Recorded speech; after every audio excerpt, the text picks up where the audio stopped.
Cabo Verde, agora é 11h06 da manhã. Guiné-Bissau, 12h06, o Juvenal. Maria também está no Brasil, que é 9h05. Ricardo está em Portugal, 1h05 da tarde. O Manuel na Galiza, 2h da tarde. Jossante, Moçambique. Eu estou no Brasil. Tiago Nunes também Brasil. E é isso. Tá ótimo. Bom, eu vou começar aqui, já está gravando, tá? Para todo mundo saber que este vídeo, ele está sendo gravado e ele vai também para o nosso canal no YouTube e para os canais também que a organização de vocês acharem adequado para disseminar entre vocês também, tá bom? Nós estamos aqui representando a GovChain Lab, né, que é uma organização que foi criada a partir de um projeto aprovado pelo Intersect, que é uma organização de membros que foi criada a partir da Cardano. E, afinal, o que é Cardano, nós vamos explicar para vocês ao longo dessa apresentação, tá? Eu vou passar aqui a palavra para a Maria, também está presente aqui o Tiago Nunes. O Tiago, ele é embaixador da Cardano no Brasil, então agradeço também a presença dele aqui, bem importante. E, bom, eu vou me apresentar brevemente aqui, antes de passar a palavra para a Maria e depois para você também, Manuel. Meu nome é Daniela Alves, eu não sou programadora, vou começar por aí, né? Eu trabalho, nos últimos anos, na verdade, eu trabalhei muito na área de comunicação aqui no Brasil, né, sendo comentaristas em algumas redes de TV, mas, em paralelo a isso, eu sempre tive alguns hobbies, né? E um deles era um interesse muito forte pela área de blockchain, de cripto, não só por conta da tecnologia em si, mas também por toda a filosofia por trás que estava envolvida, principalmente com a relação da liberdade do indivíduo. Eu entendo que determinados conceitos, eles podem variar de um país para outro, né? Por isso nós vamos dialogar e entender como vocês pensam também ou definem determinados conceitos, para a gente tentar ficar todo mundo na mesma página. Eu sou formada na área de relações internacionais, tá? Fiz um mestrado em medicina, porque eu juntei as duas áreas, relações internacionais com a área da saúde, tá? Então, atuei muito na área de diplomacia da saúde. Enfim, e ao longo do tempo, esses meus hobbies, eles passaram a tomar cada vez mais o meu tempo e o meu interesse também, né? Então, hoje, eu dedico boa parte do meu tempo a essa questão de governança descentralizada, que a gente vai explicar melhor para vocês, que está intimamente ligado ao que, deixa eu aceitar aqui mais uma pessoa, está intimamente ligada à blockchain, né? Porque, basicamente, se fala muito sobre descentralização e a gente vai, ao longo da apresentação, falar mais sobre isso também. Maria, se você pudesse apresentar. Olá, bom dia, boa tarde, boa noite, dependendo de que parte do mundo vocês estão. Eu sou professora de formação, tenho dedicado os últimos 4 anos, 3 anos e meio da minha vida, a ensinar as pessoas a respeito de blockchain. Dentro da Cardano, eu sou operadora de pool, eu tenho um nó que se chama Cardanistas, tem um canal chamado Maria Carmo 369 e eu vou sempre ensinando as pessoas tutoriais, como abrir a carteira, como fazer as coisas, como participar, como trabalhar na comunidade e às vezes ter uma renda. Que mais? Eu sou uma empreendedora. No geral, se for juntar tudo, eu deixaria como empreendedora. Eu sou uma pessoa extremamente curiosa e eu gosto de tecnologia. Só que eu pensei, na época que eu comecei tudo isso, que os nossos países que falam a nossa língua estavam ficando para trás. Nós estamos bem atrás do que os países que falam língua inglesa. Então, eu lancei a minha pessoa, eu lancei o meu tempo em dedicar a contribuir e produzir conteúdo em língua portuguesa. Eu fico muito feliz que todos vocês estejam aqui e que sejam de tantos lugares diferentes do mundo, porque um dia, quem sabe, vocês vão estar aqui apresentando alguma coisa para o seu próprio povo ou para algum grupo ao redor do mundo que fale a mesma língua que vocês. É isso. Obrigada, Que, Maria. Manuel, se você puder falar um pouco sobre você também e sobre a Sim. juventude dos países de língua portuguesa, seria muito bacana.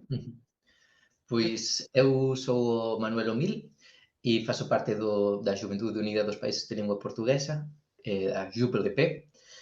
E, bom, nós somos unha asociación sen fins lucrativos, tentamos juntar, né, a mocidade de todas as partes da lusofonía, portanto, toda a mocidade de fala portuguesa, alén de fronteiras, alén de océanos, né, e tentar, bom, pois defender os nosos intereses, as nosas problemáticas, e dar voz a proxectos focados na xuventude e, e tentar tamén criar ligazóns e tamén en ocasións como neste caso, pois aproveitarmos, né, se tivermos alguma outra entidade con interese en difundir algún coñecemento para persoas de lingua portuguesa dun xeito inclusivo, né, transnacional, né, para nós é sempre de interese.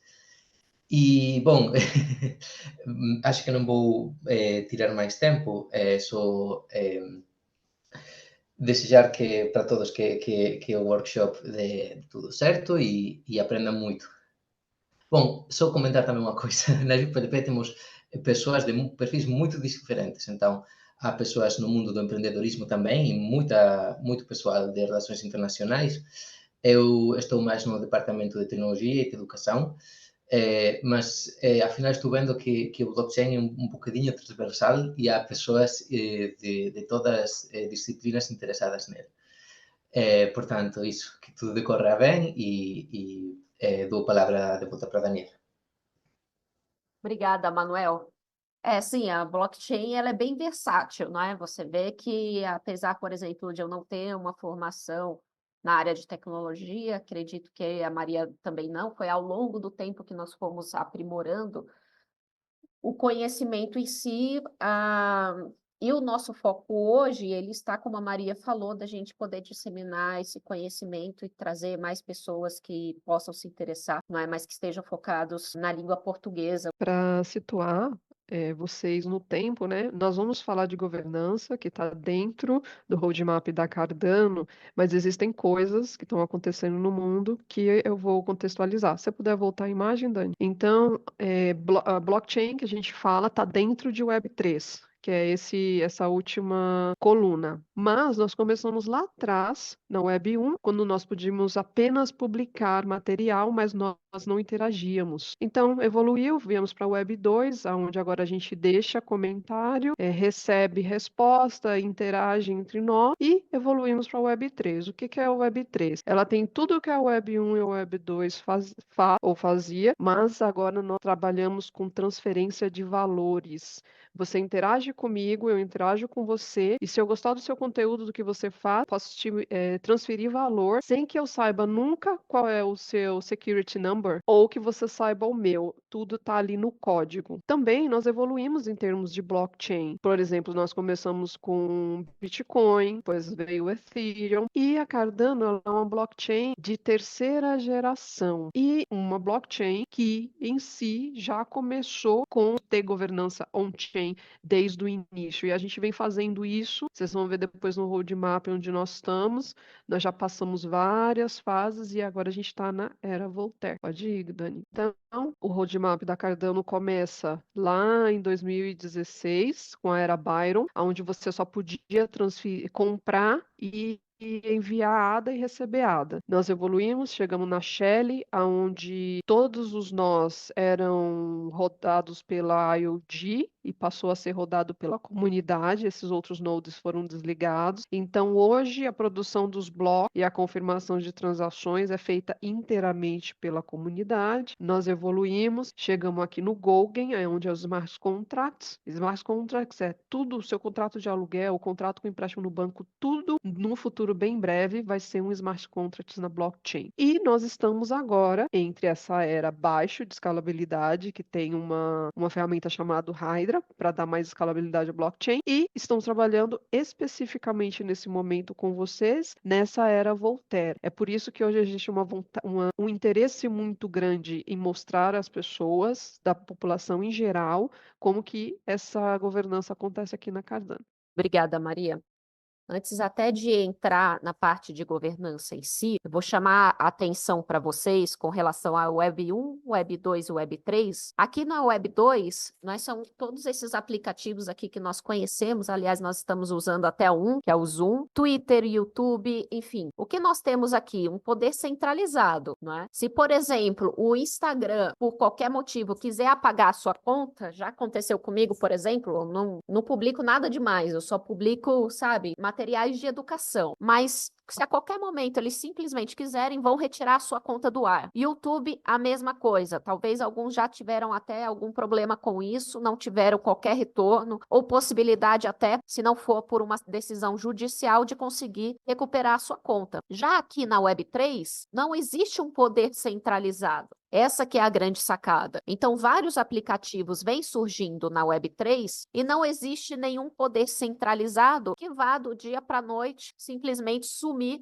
com a sua conta. Então, já tem vários tipos de aplicativos ou redes sociais ou até mesmo aplicativos para fazer esse tipo de reunião que a gente está fazendo agora, que são aplicativos descentralizados. Eu estou falando assim de uma forma bem superficial para vocês conseguirem entender qual é realmente uma das diferenças entre essa Web 2, a Web 2 e a Web 3, que é o que a gente está falando hoje, o poder descentralizado. E até para falar um pouco mais sobre o poder da descentralização, eu não sei se vocês sabem que aqui no Brasil, num estado chamado Rio Grande do Sul, está vivendo uma das maiores tragédias ambientais que nós já vivemos aqui no Brasil. Mais de 400 cidades ficaram submersas, simplesmente um horror, tá? Todo o país se mobilizando para enviar doações e fazer o que pode. O aeroporto de Porto Alegre, né, que é a capital, simplesmente vai ficar muito tempo sem poder receber voos. Alguns estão falando em setembro, mas a gente sabe que isso não vai ficar fechado até setembro. Vai ser muito mais tempo até conseguir recuperar tudo. Então,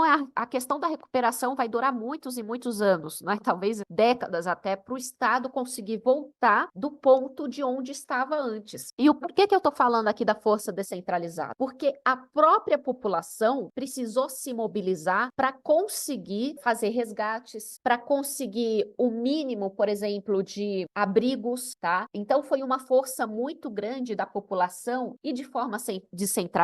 Por quê? Porque não tinha nenhum agente centralizado para organizar isso tudo. Mas o governo ele foi ineficaz para ajudar ou para responder rapidamente à tragédia que se instaurou no Rio Grande do Sul. Então, por isso que nós focamos muito na força descentralizada, porque o poder de organização dessas pessoas em conjunto para resolver determinados problemas foi muito forte e está sendo forte até hoje. Talvez, em cada um dos países de vocês, nós temos aqui graus de organização social. Não estou querendo dizer que seja melhor ou pior. São tipos de organizações diferentes. E cada um do lugar ou da cidade que vocês moram pode ter acontecido alguma tragédia ou acontecido algo que não necessariamente seja uma tragédia, que mobilizou a população de tal forma, né, que ela conseguiu responder mais rapidamente do que qualquer outro organismo centralizado, que tem simplesmente o poder de decidir por você, como se aquele ente externo a você pudesse saber melhor daquilo que está acontecendo ali na localidade. Então, aqui a gente começa, dentro da fase da Cardano, também a falar sobre democracia. Por quê? A Maria estava explicando ali. Toda a fase de desenvolvimento da Cardano, que, como a Maria falou, é uma blockchain de terceira geração, ela vai passar o poder de decisão para a comunidade. E eu sei que algumas pessoas já me perguntaram sobre isso. Maria pode até falar um pouco melhor. Afinal, quem é essa comunidade? E de onde surge essa comunidade? Talvez vocês tenham isso em mente também, porque essa pergunta já me fizeram algumas vezes. E eu fiquei até surpresa. Maria, se você puder falar, quem é essa comunidade? Então, a comunidade são detentores do token ADA, mas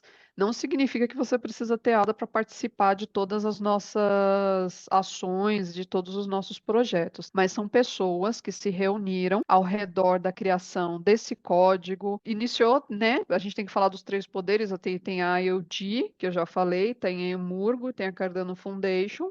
Eles são os três pilares que criaram e cultivaram essa comunidade, que são pessoas que acreditam que governança é importante, governança on-chain é mais importante ainda, só que essas decisões, esse poder, ele está sendo entregue à comunidade nesse momento onde as coisas estão mais maduras. São pessoas ao redor do mundo todo que falam diversas línguas e que acreditam que o projeto vai responder aos problemas que nós temos hoje na sociedade. Nós temos uma perca enorme de confiança nos nossos governantes, confiança nos bancos que guardam o nosso dinheiro. Nós temos uma eterna desconfiança de que essas pessoas que têm o poder da caneta não conseguem mais olhar a sociedade, a comunidade como um todo e resolver os problemas. Então, assim, essas pessoas são pessoas na comunidade que acreditam em governança, porque, na verdade, a Cardano, ela inicia com governança e muitas pessoas migraram de outras redes ou de outras comunidades para fazer parte da forma da comunidade quando a gente faz. Até porque a Cardano quer ser o sistema financeiro internacional mundial. Então, assim, não é só cripto, não é só governança, não é só comunidade. São todos os pilares juntos que dão essa robustez. Querendo ou não, é um mundo novo, não é? E a gente também vai fazendo esse exercício de explicar para pessoas que ainda não tiveram contato com esse mundo. A Maria estava falando da questão dos detentores da caneta, dos bancos, porque um dos principais pontos para nós é eliminar o intermediário, aquele que muitas vezes vai tomar decisões para você. Quando nós estamos falando de cripto, ADA é a criptomoeda da Cardano. Quando nós estamos falando de cripto, é simplesmente retirar esses intermediários. Você pode fazer uma transferência de cripto a qualquer hora que você quiser, sem nenhum tipo de limitação. O que é diferente, pelo menos aqui no Brasil, nós temos diversas limitações e regras que o banco coloca. Por exemplo, eu não posso mandar qualquer tipo de transferência durante a noite. Não sei se no país de vocês é assim também. Enfim, às vezes eu preciso fazer algo de urgência e tá lá, meu dinheiro simplesmente está, entre aspas, sequestrado temporariamente. Então eu tenho dinheiro, mas eu não posso usar naquele momento. Enfim, vou voltar aqui para a questão da governança. Então, a gente passa a refletir também sobre a questão da democracia. Como vocês sabem, ao redor do mundo também existem vários níveis de democracia. Mas eu vou só para fazer um nivelamento do que eu estou pensando sobre democracia para vocês. Nós temos um autor que talvez alguns de vocês conheçam, que é o Robert Dahl. E ele tem um livro chamado Poliarquia. Esse livro ele é muito reconhecido na área de ciência política, relações internacionais, porque a gente usa muito ele para falar sobre democracia. Em muitos lugares, pessoas reduzem a democracia ao exercício do voto. Você chegar lá no dia de uma eleição e votar em alguém. Essa é uma condição necessária para uma democracia, mas não é uma condição suficiente para você realmente ter uma democracia. O Robert Dahl, ele fala algo interessante, que a verdadeira democracia, ela está quando o povo consegue controlar os seus governantes. E como o povo consegue controlar os seus governantes? O povo consegue controlar os seus governantes a partir de instâncias intermediárias, ou seja, instituições entre a população e os governantes, e a partir dessas instituições, a população consegue controlar, acompanhar e fiscalizar os seus governantes. Então, o Robert Dahl, ele tem essa representação gráfica aqui, que ele diz o seguinte: quanto maior o nível de participação de uma sociedade na política e o maior nível de contestação também dentro de uma sociedade, maior o nível de democracia deste país ou desta localidade. O Robert Dow, ele chama isso de poliarquia plena, tá? É o nome que ele deu para a democracia plena, ou seja, quando você tem os maiores níveis de participação social, os maiores níveis de contestação dentro de uma ordem estabelecida, tá? Não é uma bagunça, existem instituições, existem meios intermediários que a população consegue controlar os seus governantes, conseguem fiscalizar. Aqui no Brasil, nós temos algumas instituições para fazer isso, mas de acordo com a nossa percepção, elas ainda não são suficientes para que a gente consiga efetivamente controlar ou acompanhar os nossos governantes. Então, basicamente, esse aqui é o pano de fundo de quando a gente está falando de democracia, né? Essa possibilidade da participação social e o nível de contestação. Mas, quando a gente está falando aqui da Cardano, das blockchains, elas começam a refletir sobre uma coisa chamada democracia líquida. E dentro dessa democracia líquida, ela é muito parecida com aquilo que eu estava falando da democracia no seu ponto ideal, quando cada pessoa, cada voz importa dentro de um sistema. E essa voz, ela acaba, de alguma forma, também interferindo, ou porque ela está sendo ouvida, e pode ter um impacto dentro de um sistema. Então, o que a gente está chamando de democracia líquida aqui, basicamente, a gente chama de democracia delegada. Coloquei aqui no slide, ela emerge como uma alternativa à representação convencional. Aqui, nos próprios materiais da Cardano, eles explicam que a democracia líquida, ela é quase que uma fusão da democracia direta, quando nós tínhamos na Grécia, enfim, aquelas participações diretas de determinados estratos da sociedade, fazendo a votação direta, com a democracia representativa, ou seja, você pode delegar o seu voto para alguém. Mas qual é a diferença aqui da democracia líquida? Você pode ou não delegar o seu voto, o seu poder de voto, para alguém de sua confiança, ou você pode votar por si. Por isso que tem essa figurinha aqui, que é uma representação em que a pessoa ela pode fazer a delegação do seu voto para uma pessoa de confiança, ou ela mesma pode votar sem problema algum. Então, nós temos aqui a passagem de cidadãos que passam de apenas eleitores para agentes ativos dentro de uma governança. Porque hoje aqui no Brasil, por exemplo, as pessoas elas não se veem nada além do que eleitores em dia de eleição. Aliás, esse ano tem eleição no Brasil, que são as eleições municipais. As pessoas, por conta disso, elas passam a entender que a democracia ela se reduz ao voto, justamente porque faltam as instituições intermediárias ou um sistema mais adequado para que a população realmente possa fiscalizar os seus governantes, cobrar os seus governantes e ver que tudo aquilo que ela espera, o que foi prometido, realmente tem um retorno para ela, para a sua sociedade. Então, nós temos essa crise de confiança muito forte e esse sistema ele vem para recuperar a confiança. E dentro da democracia líquida, né, e quando a gente fala do sistema de governança que está sendo implementado na Cardano, que é a última fase de desenvolvimento da Cardano, é interessante a gente destacar que tudo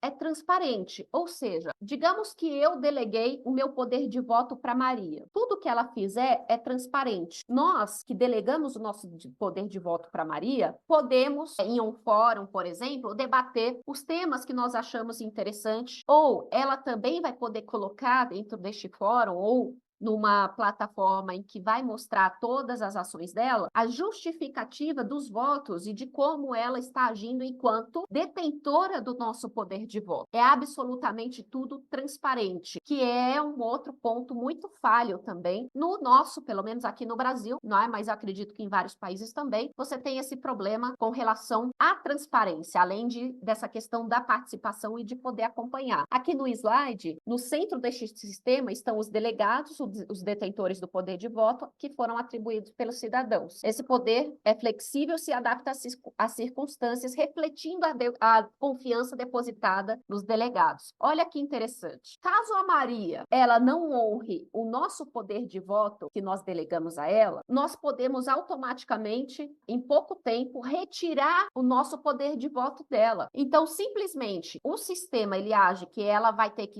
realizar tudo de forma transparente, isso é automático, isso isso já está dado, mas se por acaso ela não agir tal qual a comunidade ou as pessoas que delegaram o voto para ela não agir tal qual estava sendo esperado, todo mundo pode retirar o seu voto. Ou seja, pensem só se no sistema político de vocês pudessem delegar o poder de voto para um deputado, por exemplo, que é o que a gente faz numa eleição tradicional. Nós estamos delegando nosso poder de voto. Só que esse político, essa pessoa, não está respondendo tal qual nós gostaríamos. Essa pessoa não é transparente. Essa pessoa está tomando decisões totalmente contrárias àquilo que estava falando na eleição. Você simplesmente poder retirar o poder de voto dessa pessoa. Ela simplesmente vai ser anulada e você pode transferir o seu poder de voto para uma outra pessoa de confiança sua. Então, o que nós temos? Um sistema virtuoso sendo criado porque a pessoa, ela acaba, sim, sendo incentivada a agir o mais corretamente possível, utilizando as melhores ferramentas, né, para continuar sendo digna de confiança das pessoas que colocaram seu poder de voto ali. Vou explicar para vocês um pouco da estrutura da governança da Cardano e logo depois a Maria vai explicar também sobre o Fundo de Inovação da Cardano, que foi a primeira experiência, na verdade, de governança descentralizada em que a comunidade vota para aprovar os projetos que serão financiados pelo Tesouro. Continuando aqui na questão da governança, a governança da Cardano, ela tem 3 pilares definidores. O primeiro pilar é essa tomada de decisão on-chain, não é? Na blockchain. É imutável, não é? Você não consegue mudar, você não consegue apagar. Então,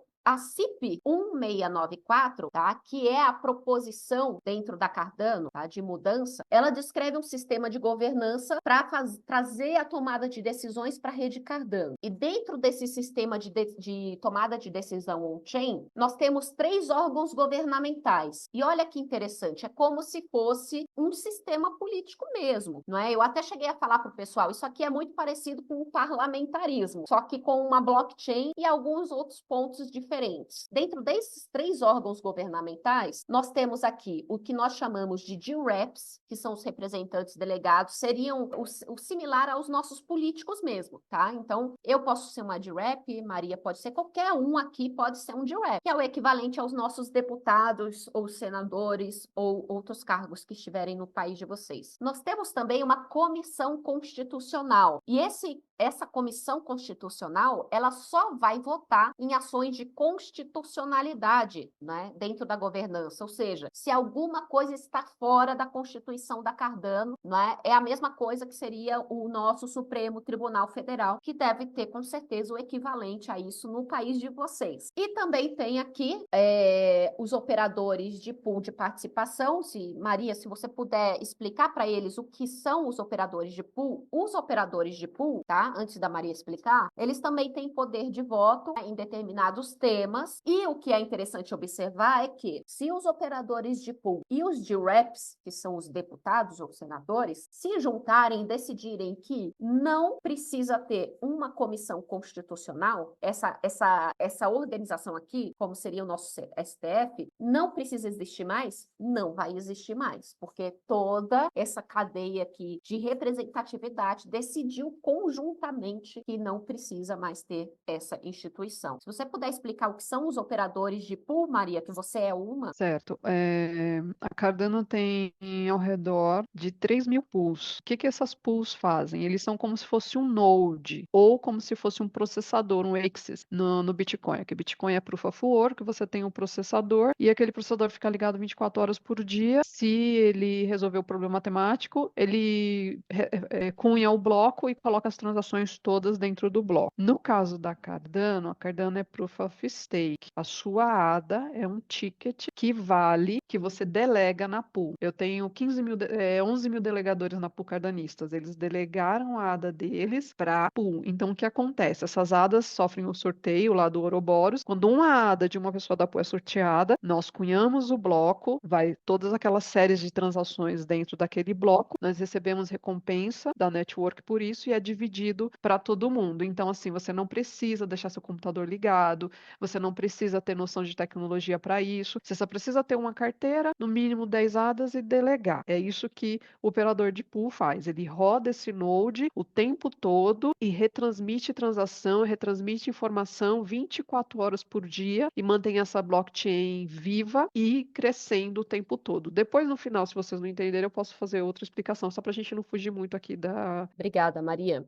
E eu estava falando para vocês que existe uma constituição da Cardano, não é? Na verdade, ela está sendo redigida. E o que é interessante é que a criação da Constituição, ela tem a participação de toda a comunidade ao redor do mundo. Nós temos aqui no segundo semestre desse ano, vai ser publicada a Constituição Provisória, para que vai ter a revisão da comunidade, e aí vai ser incluído, enfim, nos arquivos Gênesis, não é? Quando a comunidade aprovar. E essa Constituição provisória, não é aqui como está dizendo, não é uma Constituição totalmente elaborada, mas sim um conjunto de regras que são concebidas para garantir que a Cardano tenha estabilidade durante o período provisório, que a governança da Cardano passará durante 2024. Ou seja, porque tudo isso, gente, está sendo construído. O que a gente está fazendo hoje é algo histórico, que é toda a comunidade que está envolvendo isso. Vocês que estão ouvindo hoje já estão fazendo parte dessa história também, que é toda a construção dessa governança, e o nosso papel aqui está sendo passar para vocês um pouco mais sobre esse estilo de governança, porque no futuro, com certeza, nós temos essa expectativa de que essa nova forma de organização e de governança também vai impactar diretamente as sociedades, para que uma nova governança possa surgir nas cidades, nos países, enfim, nos lugares ao redor do mundo. Então, essa Constituição tem as consultas em que toda a comunidade vai participar, então não é uma entidade centralizada que vai fazer isso e vai colocar tudo para a comunidade tal qual precisa ser. Então, nós vamos criar esse conjunto de regras. Essa versão final da Constituição, ela vai ser ratificada numa convenção constitucional, acredito que no final desse ano, que vai acontecer em Buenos Aires, se eu não me engano, na Argentina, Maria?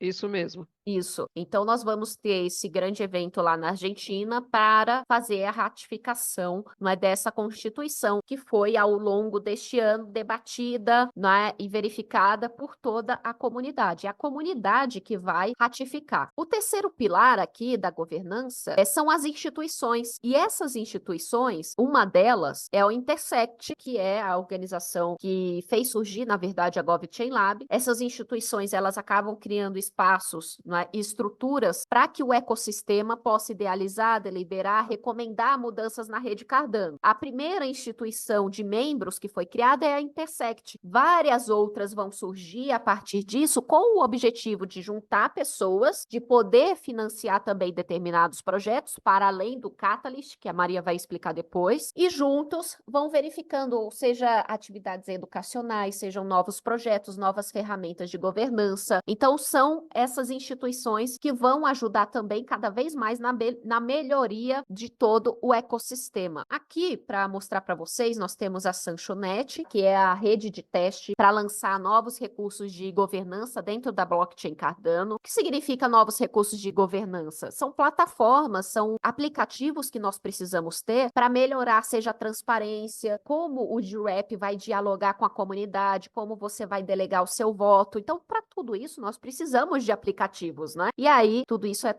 tá sendo feito agora nessa Sanchonet, que é a rede de teste para fazer todos esses recursos. Nós temos aqui a Sanchonet Gov2, que é uma das ferramentas que serão utilizadas. Dentro dessa ferramenta, nesse site, você pode delegar o seu poder de voto ou se tornar um GRAP, que é aquele representante delegado, dentro dessa ferramenta de teste. Tudo aqui é uma ferramenta de teste. Então, vocês podem saber como está acontecendo essa questão da governança acessando esse site aqui da sanchogov.tools, que é a ferramenta que nós estamos utilizando hoje para testar todas essas questões de delegação de votos, de ser um GRAP, de fazer propostas de governança. Tudo isso nós estamos fazendo aqui. Esse aqui, só para vocês saberem, é o site da GovChain Lab. Aqui no site da GovChain Lab, não é que é um Substack, nós publicamos tantas as informações mais básicas sobre a Cardano, sobre a blockchain, blockchain, mas também sobre a questão de subsídios, publicamos tutoriais, por exemplo. Eu vi que boa parte de vocês não tem carteiras cripto. Nós fazemos tutoriais para ensinar as pessoas a como abrir uma carteira,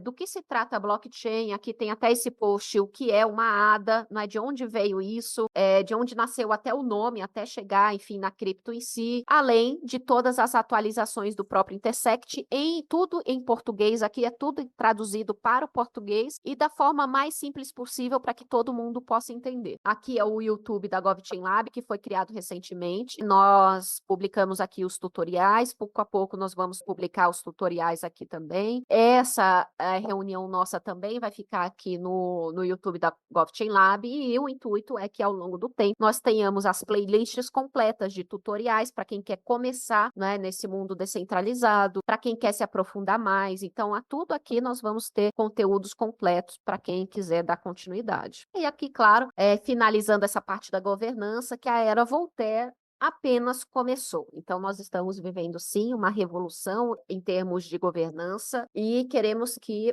cada vez mais as pessoas entendam o que está acontecendo, porque no futuro isso vai impactar a vida de cada um de nós nas nossas sociedades também. Mas eu vou passar aqui, vou abrir a apresentação sobre o Fundo Catalyst de Inovação. Maria vai explicar para vocês como ele funciona, essa questão das votações também, além de como se envolver na comunidade, não é? Afinal, como é que eu me envolvo? Como é que eu faço parte da comunidade?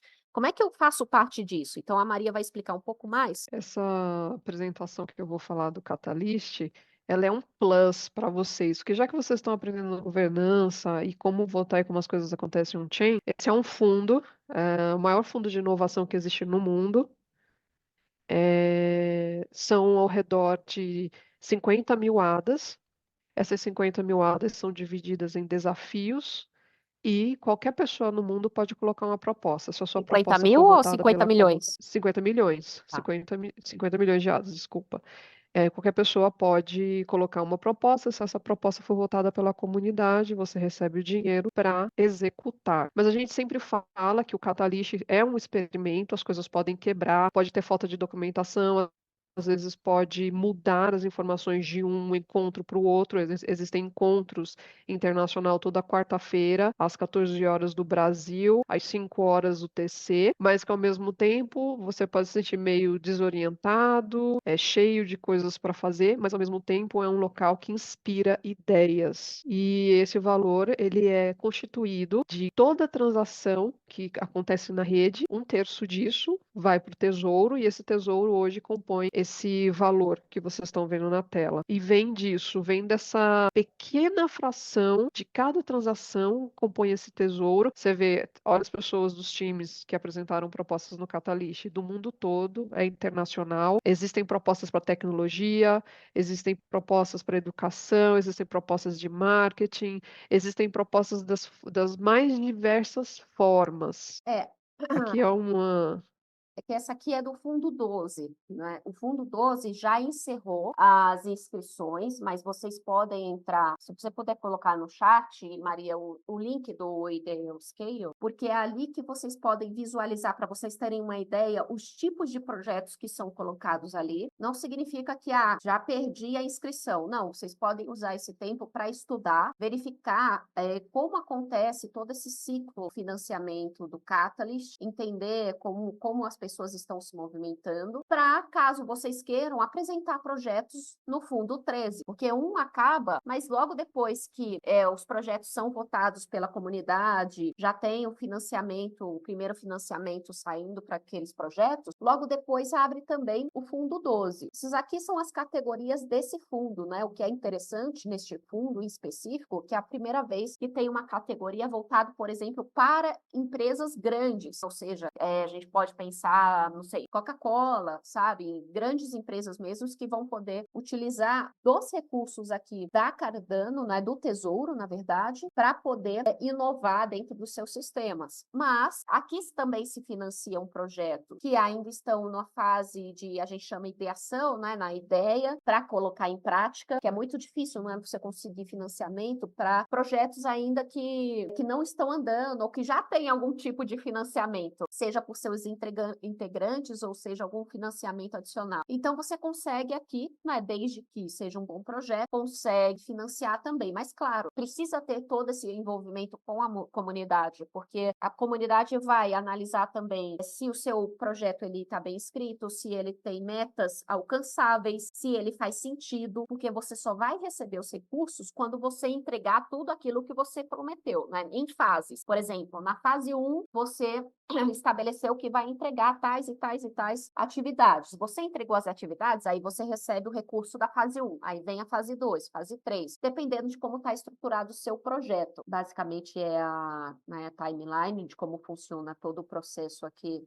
dos fundos, não é? Você vai submeter, depois você tem o deadline da submissão, você tem a comunidade ali comentando também no seu projeto sobre o que eles acharam, o que você pode mudar, o que eles acham que está faltando, tudo isso acontece também para você melhorar o seu projeto até o período da votação, que é quando a comunidade vai votar nos projetos. Então, o que é interessante, a Maria falou dos town halls, é você participar desses town halls para apresentar o seu projeto. Você pode participar de qualquer town hall em todo o mundo, porque você não precisa citar a sua localidade, porque qualquer um da comunidade pode votar no seu projeto. Que neste site, né, ou nesse QR Code também, vocês podem acessar o manual, tá, do Catalyst, né, que vocês vão entender ali como é que se escreve o projeto, o que pode ter, quais são as regras estabelecidas. Esse é para o fundo 12. Então, para o fundo 13, pode ser que mude alguma coisa.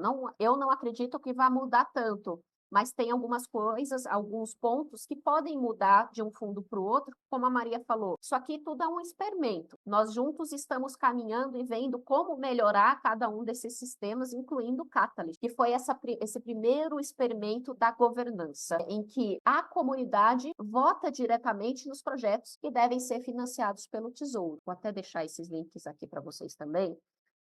Mas eu tenho uma surpresa, não é, para quem conseguiu ficar até este momento. Eu sei que a maioria de vocês não tem carteira, pode ser, talvez, o primeiro contato com este mundo da blockchain. A gente já chegou com os 2 pés falando de governança, não é? Então, a gente tentou o máximo possível fazer uma apresentação que vocês pudessem compreender o que está acontecendo. Mas para quem chegou agora, quem ficou até agora, nós temos um desafio, que vocês não precisam completar agora, vocês podem fazer no tempo de vocês quando vocês puderem. Nós temos o tutorial de como criar uma carteira Cardano, que eu vou colocar o link aqui no chat para vocês. Este link que eu coloquei no chat é o link do tutorial de como criar uma carteira. E o que eu vou propor para vocês é o seguinte: aqueles que conseguirem, as 2 primeiras pessoas que conseguirem criar essa carteira que nós colocamos no tutorial, nós vamos, em junho, enviar para cada uma dessas 2 pessoas 100 ADAs. Maria, quanto está 100 ADAs em dólar agora? Você sabe?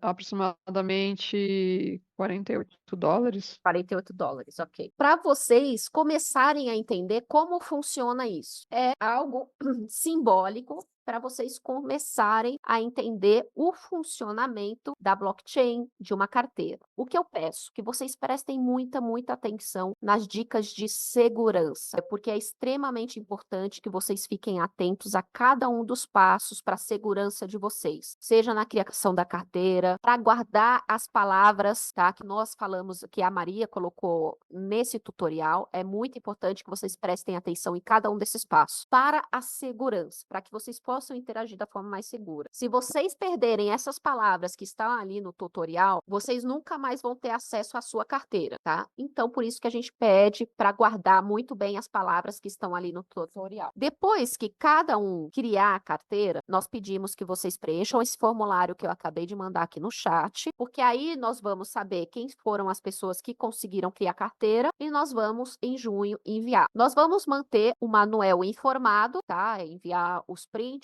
tudo, sobre quem realmente conseguiu criar a carteira, quem enviou um formulário, para também ser transparente com vocês, tá? É uma forma de iniciar vocês neste mundo e na comunidade também. Se vocês tiverem qualquer dúvida ou se vocês quiserem saber mais como se envolver, podem entrar em contato. Uma ideia, por exemplo, que pode surgir é: nós poderíamos pensar em mais atividades, né, nos países de língua portuguesa, tá? Nós podemos fazer atividades em cooperação, fazer projetos dentro do Catalyst ou dentro do Intersect também, né, porque nós já fazemos parte do Intersect. Então, fica aberto a possibilidade de colaboração. Nós não temos, por exemplo, embaixador, se eu não me engano, não tem embaixador em Moçambique, não tem embaixador em Cabo Verde, não tem embaixador na Galiza, não tem embaixador, não é fora o Brasil, e não sei se em Portugal tem, mas eu não vi lá no site, Maria. Em Portugal, não vi no site, embaixador em Portugal. Talvez tenha, mas eu tenho dúvida se tem ou não, porque eu não vi no site ali escrito que tem em Portugal. Então, para vocês verem como os países de língua portuguesa e as localidades de língua portuguesa estão subrepresentadas dentro desse grande sistema. E um grande sistema que é para todos, para qualquer um que queira se envolver, para qualquer um que tem uma boa ideia, um bom projeto e quer colocar ele para frente. Em termos de pool, existe uma pool em Portugal, mas não existe pool em outros países de língua portuguesa, porque ela precisa ser economicamente viável.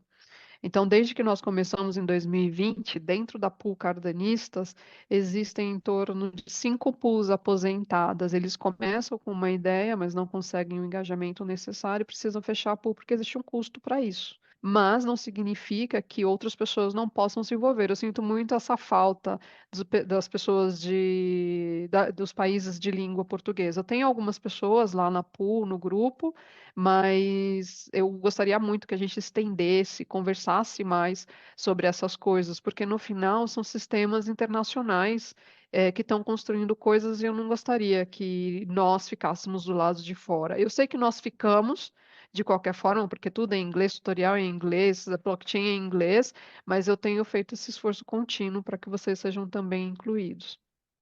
Eu coloquei aqui também o YouTube dos cardanistas, né? Aliás, foi onde eu comecei dentro da Cardano, né? A Maria faz parte dos cardanistas, que tem essa pool, que tem, enfim, muitos materiais de educação. A Maria também tem o próprio canal dela. É bastante material. Vocês querem manifestar alguma coisa? Fiquem à vontade.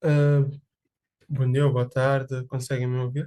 Perfeitamente. Desde já, o meu nome é Humberto Graça, já me havia apresentado inicialmente, mas fiquei muito contente de ter participado deste workshop, não é? Foi algo que acrescentou muito e gostaria muito também de mais para frente de haver mais colaborações com a JPLP no sentido mais prático do que se trata, no que se trata da blockchain, não é? E queria agradecer-vos muito pela apresentação, né?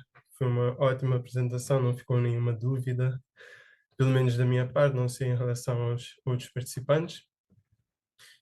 E, no Você já caso, acho que tinha experiência de blockchain? Você já sabia alguma coisa ou esse é o seu primeiro contato? já tinha alguma experiência de uma formação que esteve a acontecer aqui em Cabo Verde, na semana passada. Hoje ainda está a acontecer no momento, mas não consegui participar de todas as sessões que aconteceu na universidade onde eu estudo. Principalmente com a inclusão de apresentação de vários tipos de carteiras virtuais, a utilização do blockchain, transferência de valores, mas isso no sentido mais genérico possível. Eu não me aprofundei muito porque, como disse antes, não consegui participar de todas as sessões e é algo contínuo. Se não participas de uma sessão, às vezes podes ficar meio que para trás em termos das informações que o pessoal que acompanhou continuamente adquiriu, não é? Mas acho que é isso que eu tinha para falar. Eu gostaria de fazer um convite, Manuel, se você tiver interesse, de nós fazermos um cripto para iniciantes. E aí a gente pega essa parte que ficou de fora, que é essa parte de blockchain, essa parte de outras coisas aqui. Hoje é específico de governança, mas se você tiver interesse, eu tenho interesse de fazer um workshop do zero, porque daí depois, quem sabe, a gente possa voltar e fazer um outro workshop. Pode ser. O próprio Humberto também, ele é o coordenador do nosso departamento de tecnologia. Portanto, estamos em contato entre os quatro e vemos aí as possibilidades depois do finalizamento do workshop. Obrigada, Alberto, pelo comentário. Manuel também, obrigada por organizar. Fica aberto também depois para a gente dar continuidade, como o próprio Humberto falou, né, da gente pensar em outras atividades, a Maria também. Fica aberta a possibilidade realmente de cooperação. Né? Aqui é uma comunidade que está muito focada em educar, né? Em fazer com que as pessoas entendam e se insiram da melhor forma possível. Vou deixar novamente o nosso e-mail e se vocês quiserem também enviar sugestões para a gente, pode ser por e-mail, enfim, como vocês quiserem, fica aberto também se vocês depois pensarem, poxa, poderia ter abordado de tal forma, ou não entendi tal coisa, porque isso nos ajuda também a melhorar as apresentações e melhorar também como nós interagimos com pessoas que ainda não estão na blockchain. Quero agradecer novamente, Emanuel, todos aqui os presentes, agradecer também aqueles que vão assistir, né, posteriormente a esta apresentação. Muito obrigada a todos vocês e eu aguardo também aqueles que vão conseguir criar a carteira, tá bom? Obrigada. Muito obrigada, pessoal.